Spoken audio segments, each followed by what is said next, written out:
Hello everyone, आजच्या या व्हिडिओच्या माध्यमातून आपण जाणून घेणार आहोत कॅपराऊंड 3चा रिझल्ट केव्हा लागणार, मीन्स कॅपराऊंड 3चं अलॉटमेंट केव्हा येईल. तर खूप काही विद्यार्थ्यांचा प्रश्न होता की कॅपराऊंड 3 आजच क्लोज झालेला आहे, तर कॅपराऊंड 3चं रजिस्ट्रेशन. तर कॅपराऊंड 3चा रिझल्ट केव्हा येईल, तर आपण इथे बघू शकता की इथे कॅपराऊंड 3चं वेळापत्रक आहे. तर कॅपराऊंड 3चं अलॉटमेंट हे 23 जून 2026 रोजी सकाळी 10 वाजता लागणार आहे. आणि प्रत्येक स्टुडंट्सला ज्यांनी कॅपराऊंड 3साठी अप्लाय केलं आहे तर त्यांना SMS द्वारे सुद्धा कळविण्यात येणार आहे.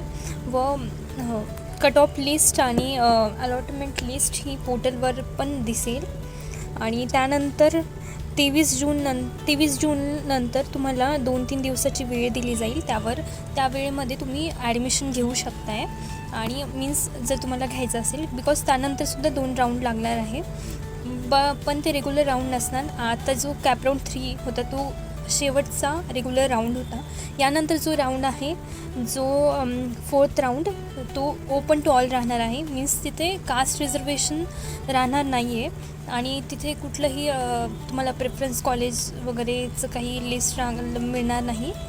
तर होप सो की ज्यांना काही ॲडमिशन घ्यायचं होतं त्यांनी आजचा फॉर्म एकदम प्रॉपरली भरलेला असेल कॅपराऊंड 3वाला. आणि 4th राऊंडनंतर आणखी एक राऊंड होणार आहे, स्पेशल राऊंड, जो की फक्त मुलींसाठी असणार आहे. तिथे बॉईज हे एलिजिबल नसणार. तर हे 2 राऊंड 26 तारखेनंतरच लागेल, 26-27 तारखेनंतर. चालेल. अशाच महत्त्वपूर्ण माहितीसाठी चॅनलला नक्की सबस्क्राईब करा.